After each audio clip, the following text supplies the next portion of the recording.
Bienvenidos a este segundo episodio de Diálogos por la Libertad. Este es un espacio que promovemos desde Estudiantes por la Libertad Latinoamérica, donde buscamos conversar con interesantes invitados sobre los problemas que más nos preocupan y los temas que más nos interesan. Recuerden que en este espacio compartimos con destacados personajes, tanto dentro del mundo de las ideas de la libertad como también fuera de él. Y esto es una iniciativa que se da en el marco de nuestra Agenda por la Libertad, una campaña de libertad Latinoamérica. El día de hoy estoy bastante emocionado porque nos acompaña el profesor Mauricio Pernía, coordinador de Transparencia Venezuela desde el estado Táchira. Profe, ¿qué tal? ¿Cómo se encuentra? Muy bien, muy agradecido con Estudiantes por la Libertad. Es una buena oportunidad para conversar. Bueno, profe, esta creo que es la primera vez que lo tenemos usted por el canal de YouTube. Entonces, si quiere, compártanos un poco acerca de su perfil, cuéntenos un poco usted qué se dedica, qué hacen desde Transparencia y cómo podamos aprender más sobre eso. Vale, bien. Bueno, actualmente me desempeño como coordinador del capítulo Táchira, del estado Táchira, un estado de provincia de Venezuela, de la Transparencia Venezuela, que es el capítulo nacional de Transparencia International. Fundamentalmente, la organización, tanto en Venezuela como en todos los capítulos nacionales, nos dedicamos a la lucha contra la corrupción. Para ello, nos hacemos cargo de las investigaciones de qué eventos de corrupción ocurren en nuestros países y poder aportar herramientas destinadas a crear una sociedad cada vez más íntegra y transparente. Para el caso de América Latina es una clave trascendental para el ejercicio de la ciudadanía y de la libertad que tengamos bajos niveles de corrupción o ninguno de ellos, pero además que esto nos permite constituir en el que los recursos están destinados a lo que van, a lo que se propone la sociedad. Bueno, precisamente durante todo este mes en Estudiantes por la Libertad hemos tratado el tema del costo de vida y uno de los fenómenos que a veces son fenómenos silenciosos que afectan el costo de vida a muchas personas y se ve con mucho énfasis en Latinoamérica es la corrupción. Por eso, profe, a mí me gustaría comenzar preguntándole qué es la corrupción, cómo se puede visualizar en la sociedad. Mira, es importante, parece que en la medida en que con mayor simpleza podamos definir la corrupción, mejor la entendemos. Entonces, por ejemplo, como recomendado oficio privado, ¿sí? Cuando el Estado o cuando los funcionarios o cuando el recurso público que ha sido destinado desde el presupuesto, desde la construcción del presupuesto, el momento en el que éste debe estar siendo ejecutado en beneficio de la sociedad, si éste es distraído con fines que no estaban previstos, eso es corrupción. Y en este punto es importante que nosotros podamos hacer hincapié y hacerlo con mucha firmeza, señalando que la corrupción cada vez que no es denunciada, se permite que ocurra cada vez que nos hacemos gorda o como sociedad nos desentendemos, estamos abriendo camino a la violación de derechos humanos por un lado, pero además estamos socavando las capacidades del Estado para poder hacer frente a las atribuciones que sean su cometido. Para América las instituciones varían en el Estado, tiene una intensidad importante, una intensidad alta, o tiene baja intensidad, o es un Estado más regulador, o es un Estado interventor, o un Estado que tiene empresas del Estado, o que más bien regula y tiene procesos de mejora regulatoria. Cualquiera de estos escenarios, donde el recurso público se distrae y en consecuencia no llega al momento destinado previamente, servicios públicos, estructura pública, desarrollo, la unidad de las cuentas a través de las reservas aquellas características que hacen que un Estado y una nación puedan tener una economía saludable, pues se ven gravemente perjudicadas como una enfermedad de la corrupción. Yo quería aprovechar el momento porque muchas veces se piensa en corrupción quizás solamente como grandes fenómenos. Se puede pensar a nivel regional en corrupción, por ejemplo, en Odebrecht, en contratos multimillonarios, pero ¿cómo se ve la corrupción un poco en el día a día de las personas? ¿O cómo se pudiera ver, digamos, en otra dimensión que no sea necesariamente esta? Muy bien, que resulta claro que la corrupción como un elemento dañino ocurre a cualquier nivel.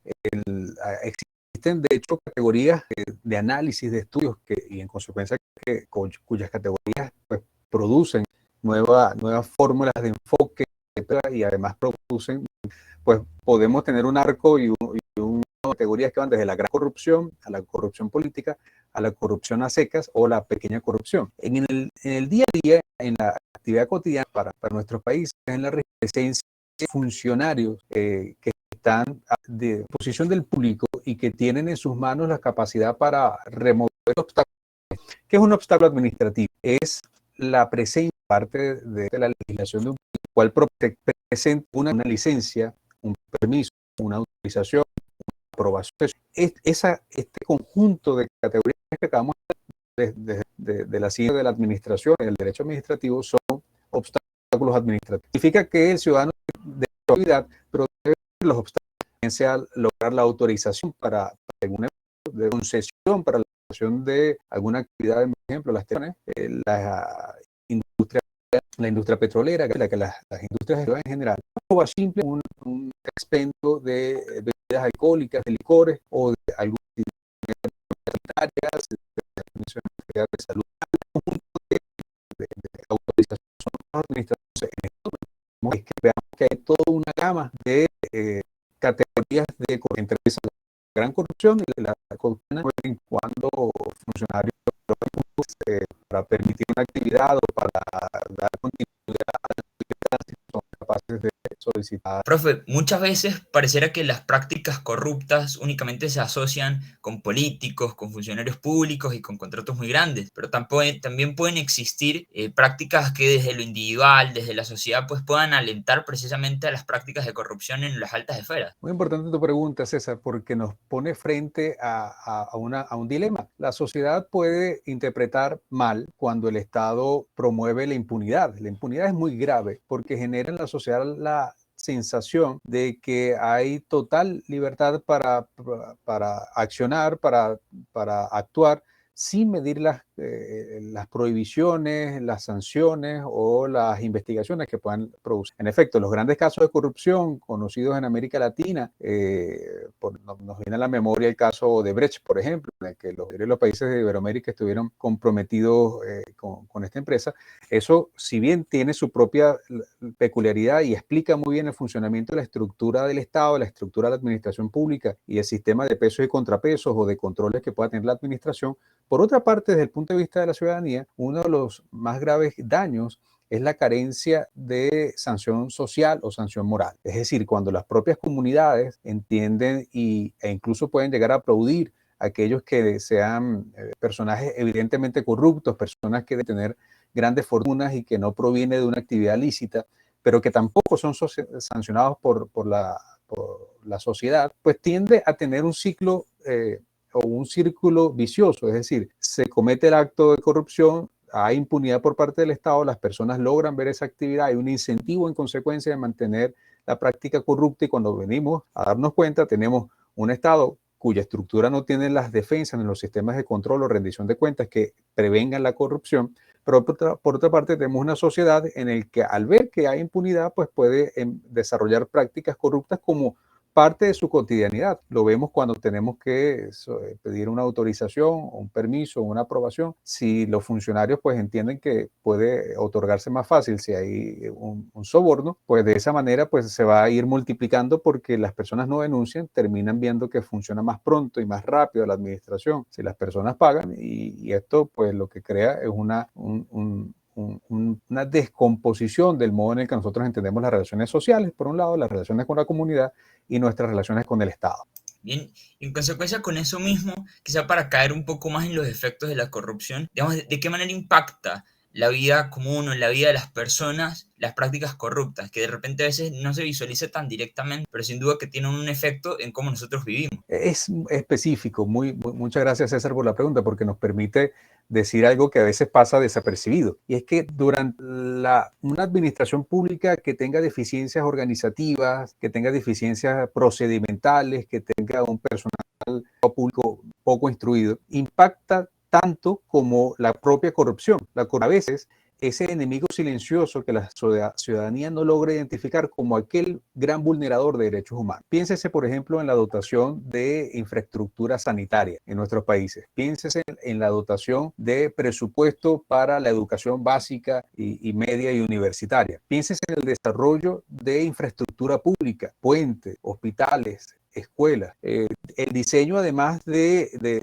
servicios que muchas veces el Estado o bien presta por sí mismo o regula la presta por otro, se ven seriamente impactados por la corrupción. Dicho de otro modo, los recursos que deberían estar destinados a un servicio público cuando no se destinan por completo o de ninguna manera a ellos, pues nosotros vemos dos cosas. Hay un déficit en la administración pública se endeuda, hace mayor crédito público, deuda pública interna para poder soportarlo o deuda pública externa para poder dar cuenta de los recursos inmediatos, pago de salario, una administración pública muy grande, pensemos, o administraciones públicas especializadas. Miremos que en nuestros países la mayoría de ellos tienen empresas del Estado y muchas de ellas son empresas que necesitan de alto desempeño tecnológico o que tengan personal altamente calificado. Pensemos en las industrias extractivas, por ejemplo. Requiere de un personal calificado, pero piénsese que si el dinero no llega para poder tener los presupuestos anuales de cualquier órgano y ente de la administración pública, pues vamos a ver mermada su capacidad de respuesta ante las demandas sociales. Entonces, países en los cuales la corrupción ha hecho mella, ponemos el caso de Venezuela, vemos las dificultades en materia del desarrollo de infraestructura aeroportuaria, por ejemplo, donde tenemos escasos números de vuelos que luego trastocó mucho más y totalmente la baja densidad de vuelos o de frecuencia de vuelos, sobre todo para la provincia. Podemos ver cómo la corrupción no llega a ser sino un obstáculo para el crecimiento de la sociedad. Entonces, gran parte del mensaje que nos gustaría que todos pudieran quedarse de esta entrevista es que la corrupción mata. La corrupción es un violador de derechos humanos. La corrupción limita el crecimiento, limita el desarrollo y convierte a las sociedades en víctimas que están encerradas en un esquema de falta de integridad que promueve y en consecuencia la práctica corrupta se perfecciona. Profe, y en el caso concreto de la pobreza, pues a veces, digamos, en la región pareciera que la lucha anticorrupción pues ha tomado una dimensión muy importante. De hecho, hemos visto incluso en campañas políticas muy cercanas, campañas políticas incluso presidenciales que se centran concretamente en la lucha contra la corrupción, porque de repente también se convierte incluso en un factor que genera pobreza, cuando de repente los presupuestos que se generan o que se destinan a programas para atender necesidades sociales de grupos vulnerables, pues terminan inflándose en presupuesto y terminan siendo más para beneficio privado, pues allí también hay un impacto. Por eso me gustaría preguntarle, ¿cómo incide concretamente en la pobreza todo lo que tiene que ver con corrupción? Mira, pensemos en el costo de vida, los índices de precios al consumidor, el modo en el que el ciudadano tiene que hacer erogaciones diarias, sus compras diarias de alimentos, del pago de servicios públicos domiciliarios, están claramente impactados por la corrupción. Cuando decíamos que la corrupción mata, es porque genera dos cosas.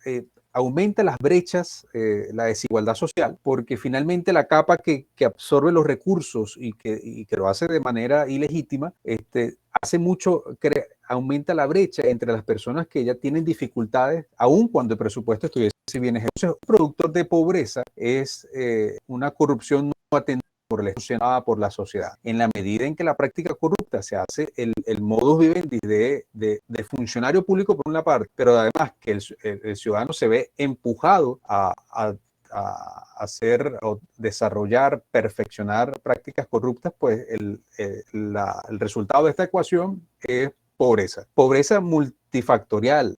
Es decir, que pensemos, por ejemplo, uno de los elementos constructores de paz hoy día altamente estudiados es el alto nivel de capital humano. En la medida que tenemos este rubro, este aspecto de la sociedad bien desarrollado, no podemos pensarlo sino en el ámbito de sociedades capaces de sostener bajos niveles de corrupción, es decir, donde está controlado, donde hay rendición de cuentas, donde hay transparencia, donde tenemos acceso a la información pública. Por el contrario, cuando vemos sociedades que no tienen ni acceso a la información pública, cuando no hay transparencia, cuando no hay gobierno abierto, cuando no hay buena administración y en consecuencia la administración no está al servicio del ciudadano, sino al servicio de sí misma, la administración pública al servicio del Estado en lugar del ciudadano, pues vamos a encontrar como resultado inevitable la pobreza. Y es una pobreza que además es exponencial, porque en la medida en que la impunidad evita el seguimiento, la investigación, la sanción y la prisión de los culpables, pues más rápido se degrada la condición social de las personas que dejan de acceder a servicios públicos sanitarios, de conectividad, de conexión. En muchos países nuestros, y en Venezuela en particular, la crisis eléctrica no se explica sino de otro modo a través de la corrupción. Y este flagelo que ha impactado en el sistema eléctrico, en otro conjunto de actividades cotidianas de las personas, de los ciudadanos, que no las completarlas porque no hay energía eléctrica. Entonces, por supuesto que es un gran promotor de la pobreza, la corrupción. Entonces, una vez que ya entendemos o dimensionamos el problema, a mí me gustaría preguntarle qué podemos hacer concretamente para poder combatir la corrupción. Porque quizás sea como un problema, digamos, muy lejano, difícil de combatir, donde pues hay un individuo prácticamente desarmado frente a un Estado que no está atendiendo sus necesidades ni está atendiendo pues el rol que debería atender. Entonces, ¿qué acciones concretas podemos nosotros asumir para poder formar parte de toda esta lucha contra la corrupción? Mira, muy importante lo que preguntas, porque en efecto pareciera que frente a este monstruo de la corrupción, a este corrompido que puede suponer un Estado que tiene altas prácticas corruptas, pues pareciera que el ciudadano en sí mismo solo puede entender de que es una necesidad. La mira de las tareas que puede realizarse es que uno no participe de las prácticas, pero como decisión principal y importante, lo siguiente es la formación en esta materia. Gran parte de tener buenos hábitos, prácticas en su gestión pública no lo hacen al azar. Hay de productos académicos, herramientas de la corrupción. Entonces, en esta medida, lo que creemos muy oportuno para todos los ciudadanos es formarse. Este espacio que creo que podemos aprovechar para hablar de la lucha. A partir de aquí comienza la ciudadanía a darse cuenta de que sí formarnos, decir un no rotundo a la corrupción, denunciar las prácticas en América que a otras redes. Somos mucho más dados a la... Y esto tiene seguridad personal a la que uno se pone al denunciar, la falta de confianza, la investigación del Estado o incluso que uno se vea perjudicado por denunciar. Sin embargo, si esto se empieza a hacer de sociedad civil, organizada, tiene un impacto diferente porque ya no es el individuo solo el que está denunciando, sino que también hay presión para que se investiguen los casos de corrupción. Entonces, promuevo o insistimos en la promoción del estudio de esta formación y que esta ventana que ustedes nos están ofreciendo pues contribuya a eso. Entonces, ¿cómo sería concretamente una diferencia entre la mera queja o el reclamo y cómo se articula eso para poder llegar a la denuncia como tal? Lo que es necesario estar pendiente por allí. Claro, fíjense, en gran parte de la región se ha institucionalizado con tal el derecho de petición.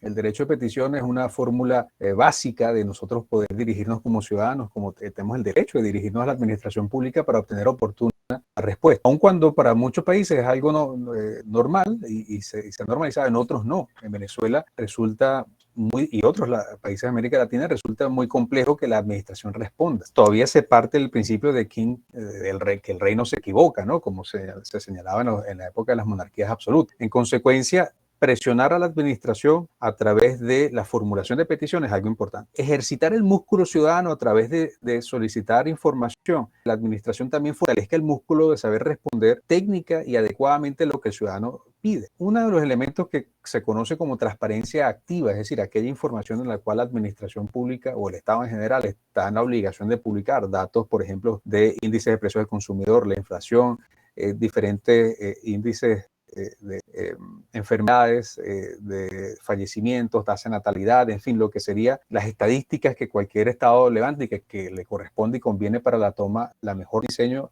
aplicación es clave. Pero también el ejercicio de lo que sería transparencia, es decir, aquellas cosas en las cuales el Estado va a responder porque hacemos nosotros como ciudadanos el ejercicio de solicitar. Ese mismo ejercicio de la solicitud es el que motoriza, el que propone, el que hace mucho más factible la capacidad de denunciar. La capacidad de denunciar es que nosotros tengamos los canales abiertos para presentar no solamente elementos en los cuales nosotros vemos que la corrupción puede estar impidiendo el desarrollo. Piénsese, por ejemplo, en una obra pública que ha sido licitada por concurso público y que está frente a una comunidad, un acueducto, la elaboración de acero, la vía que indique que en efecto hay una empresa contratista, que el Estado, luego de un concurso público, ha podido acceder a estos recursos para completar una obra pública. En consecuencia, se convierte en un colaborador de la administración. Pero si finalmente esa obra no se termina, si finalmente las obras son eternas y vemos que se anuncia que se continuarán, que se emiten recursos, que se dan, y finalmente no se culmina la obra,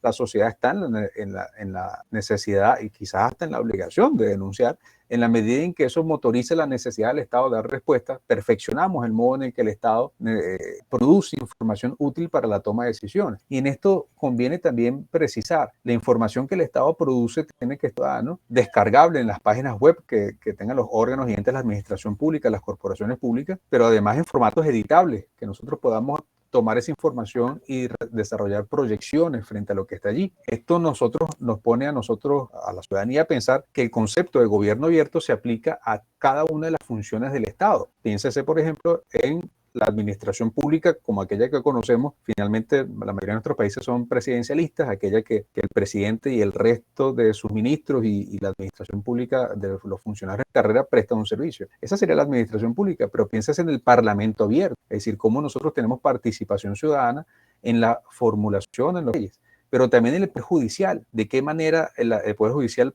produce información sobre su propia gestión por un lado, pero además sobre su propia gestión administrativa, cómo ordena sus recursos, pero de su propia gestión especialísima, que es la de dictar sentencias, que es la de administrar justicia, cuántas decisiones se han tomado mayor índice resueltos por la administración. La administración de justicia es clave para nosotros entender el funcionamiento del Estado. Entonces, cuando hay transparencia, tenemos que incluso ordenarla y categorizarla según las funciones del Estado que nosotros estamos cómo nosotros nos aseguramos de que cada función del Estado para nosotros representa una casa de cristal en la cual nosotros vemos por entero cómo usan las decisiones, incluso cómo ejercemos un conjunto de recursos en el caso de que no estemos de acuerdo, que viole alguna norma legal o constitucional. Entonces, si pudiera concretar en una sola cosa, ¿cuál cree que es el mayor obstáculo en este momento para la lucha anticorrupción? La impunidad. La impunidad es el más grave daño que se hace a las promesas de un Estado en el que nos ha dicho que va a prestar servicio público, que va a haber infraestructura pública, educación pública,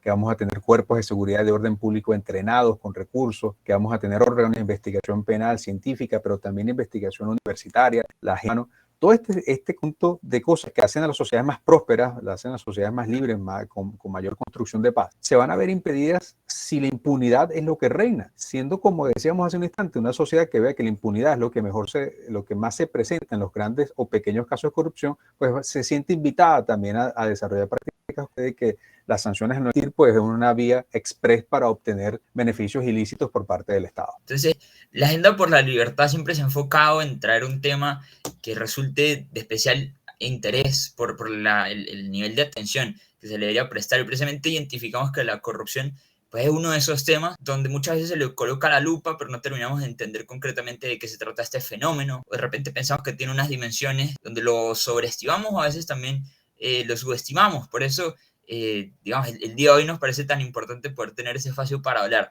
acerca de corrupción con una persona que definitivamente pues, ha estado involucrado no solo en la creación de conocimiento al respecto, sino también en la acción. Por eso, para concluir un poco con el tema mío, me gustaría preguntarle, profe, si pudiera realizar una invitación concreta a las personas que nos están escuchando en torno al tema de corrupción, ¿usted qué le gustaría invitarlos a hacer en este momento? Sí, yo fiel creyente de la formación, de la capacitación, del estudio, pensamos que la invitación más importante es a nosotros a cuestionar el Estado en la medida en que el Estado se asume cada vez más tareas, pues está más expuesto a las prácticas corruptas. En consecuencia, nosotros tenemos que ser muy claros con el Estado si asume alguna tarea. Nuestros estados en América Latina son altamente interventores, es una gran intervención del Estado. Y si nosotros vemos que un Estado cada vez se hace más grande, hemos de advertir que cada vez que asume una tarea más, está más expuesto a la corrupción. En consecuencia, cada vez más compleja la administración pública, siendo complejas los modos a través de los cuales se perfecciona la corrupción. La utilización de paraísos fiscales, por ejemplo, el mundo financiero a través de los cuales se puede haber legitimación o blanqueo de capitales, exigen consecuencia que nosotros estemos formándonos constantemente en él. Entonces, la invitación más importante que podemos hacer es hacer estudios sobre esto, sobre la base de que nosotros podamos cada vez entender mejor el funcionamiento del Estado y este entendimiento produzca una mejor capacidad de denuncia o una mejor capacidad de crítica cuando el Estado está produciendo daño. Como decíamos, la corrupción mata a través de los actos de corrupción. Estudiemos, hagamos lo necesario para formarnos en esta materia que nos brinda a nosotros la capacidad de presionar a un Estado y unos funcionarios públicos para una administración pública íntegra. Con ese mensaje nos despedimos y le agradecemos al profesor Mauricio Pernet Reyes por su participación con nosotros en este episodio de Diálogos por la Libertad. Profe, si quiere compartirnos un poco de sus redes sociales o dónde podemos seguir el trabajo que hace, pues adelante. Muchas veces en Venezuela se entienden las prácticas corruptas con el nombre de guiso.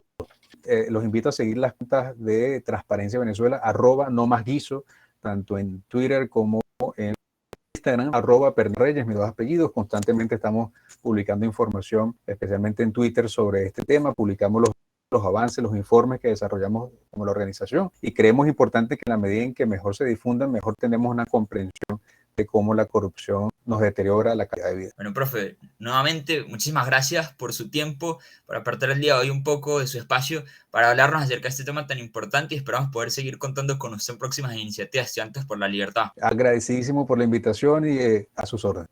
Bueno, con eso nos despedimos, y no dejen de seguirnos en nuestras redes a Estudiantes por la Libertad Latinoamérica, porque constantemente generamos iniciativas, contenido y oportunidades para poder reforzar nuestro conocimiento en las ideas de la libertad y poder reforzar todo el mensaje de activismo que llevamos. No dejen de conectarse y seguirnos en nuestras próximas entregas, y nos estamos viendo en una próxima oportunidad. Hasta luego.